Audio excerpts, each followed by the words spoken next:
wanted to say something about restaurants and, here in Vegas, a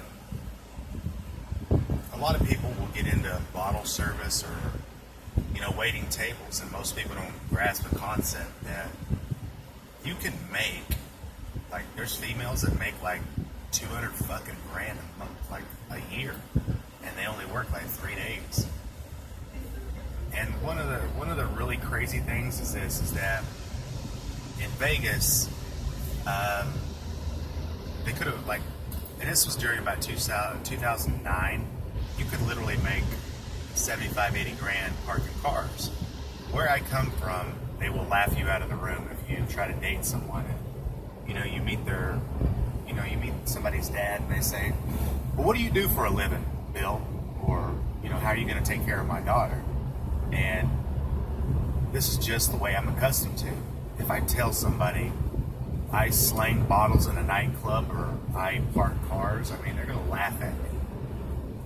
Because I would, number one, I would never go after a lady like that. Number two, and here's one of the things. I've got a lot of friends that are, parking cars and doing nightclubs and stuff like that. With that goes the fucking territory. Like, I'm a fighter. I know that I get brain damage. I know that my feelings live right here, and I know that, that goes with the territory. So, that's the negative side effects. But the negative side effects of, waiting tables. You're not supposed to be a fucking career, table waiter. It's just a means to an end. It's a stepping stone. Now, in Vegas, they have, this is a nightclub, restaurant, expo, and convention capital, and it always has been a place to get married. So that's the 5 businesses. Us natives, we put them out of business when it came to gaming. So when dealing with restaurants and people that make decent money, you're supposed to put that money away. But most people do not grasp the concept of where the history of waiting fucking tables or being a bartender comes from. It comes from the slave mentality. And I'm going to be honest with you, whoever it was that was tricky enough to say that people needed tips, the truth is that I don't always agree with tips.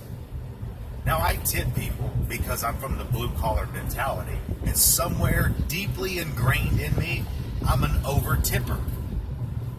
But I do understand when people don't want to tip. I really do, because, number one, the place that it originated from, and just because they gave people their freedom and they gave them their, from kingdoms, and look, natives didn't even come from that shit. We're not from the European, but we understand it because it was forced on us. So, but from the European mindset, from kingdoms and having slaves and having peasants and stuff like that serve you, that's where the industry came from. So, whoever it is some years later got to a point and said, hey, you know what? I know we just want better. By all means, but I do understand when people actually stiff you on your tip, because the truth is, it's not supposed to be a long-term gig.